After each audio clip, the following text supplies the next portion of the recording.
വീട് വെക്കുന്ന ഏതൊരാൾക്കും ഫസ്റ്റ് വേണ്ട കാര്യം വീട് ഇരിക്കാനുള്ളൊരു സ്ഥലമാണ്. ആ പ്ലോട്ട് സെലക്ട് ചെയ്യുമ്പോൾ ഉള്ള കുറെ കാര്യങ്ങളാണ് പറയുന്നത്. കുറെ ആൾക്കാർക്കാണെങ്കിലും വീട് വെക്കാൻ സ്ഥലം ഫാമിലി ആയിട്ട് കിട്ടിയതോ അങ്ങനെയൊക്കെ ഉണ്ടാവുമായിരിക്കും. പക്ഷെ പുതിയതായിട്ട് വാങ്ങിക്കുന്ന ഒരാൾക്കുള്ള കുറച്ച് സജഷൻസ് ആണ് പറയുന്നത്.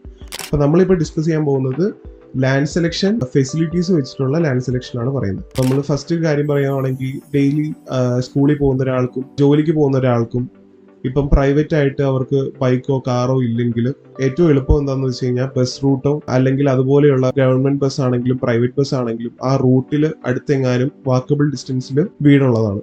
അപ്പം ഡെയിലി ഉള്ള ഒരു എക്സ്പെൻസ് എന്ന് പറയുന്നത് അത് നമ്മൾ ഫസ്റ്റ് ലാൻഡ് സെലക്ട് ചെയ്യുന്ന സമയത്ത് അറിയത്തില്ല, പിന്നീടാണ് അത് വലിയൊരു എമൗണ്ട് ആയിട്ട് മാറുക. അങ്ങനെ ഒരു മാർക്കറ്റ് വാല്യൂവിനെക്കാട്ടിലും കുറവ് പൈസയിൽ ഒരു സ്ഥലം അവിടെ ഉണ്ടെങ്കിൽ നമുക്ക് ആ സ്ഥലത്തിന്റെ എന്തൊക്കെ ബുദ്ധിമുട്ടുകളാണെന്നുള്ളത് ആദ്യം അറിഞ്ഞിരിക്കണം. അപ്പം അതേപോലെ തന്നെ റെയിൽവേ സ്റ്റേഷനിൽ ഇപ്പം ട്രെയിൻ കയറി പോകുന്ന ഒരാളാണെങ്കിൽ റെയിൽവേ സ്റ്റേഷൻ എത്ര അടുത്താണ്, പിന്നെ ഇലക്ട്രിസിറ്റി കണക്ഷൻ എന്ന് പറയുമ്പോൾ ചിലപ്പോൾ പോസ്റ്റ് ആയിട്ട് തന്നെ പ്ലോട്ടിലോട്ട് ഉണ്ടോ എന്നുള്ളതാണ്. കാരണം അത് കുറെ പ്ലോട്ടുകളിൽ ഇങ്ങനെ എടുക്കുന്ന സമയത്ത് ചിലപ്പോൾ കറണ്ട് കണക്ഷൻ ഇലക്ട്രിസിറ്റി കണക്ഷൻ അവിടെ ഉണ്ടാവില്ല. അവർക്ക് പിന്നീട് ആ പോസ്റ്റുകൾ എടുക്കുന്നതിന്റെ എക്സ്പെൻസ് അങ്ങനെയുള്ള എക്സ്പെൻസ് എല്ലാം ഭയങ്കര എമൗണ്ട് ആയിരിക്കും. ഇതെല്ലാം പറയുന്ന ഒരു ബഡ്ജറ്റ് ഹൗസ് ബഡ്ജറ്റഡ് ആയിട്ട് ഒരു വീട് ചെയ്യുമ്പോൾ ഉള്ള ഒരു സിറ്റുവേഷൻ ആണ് പറയുന്നത്.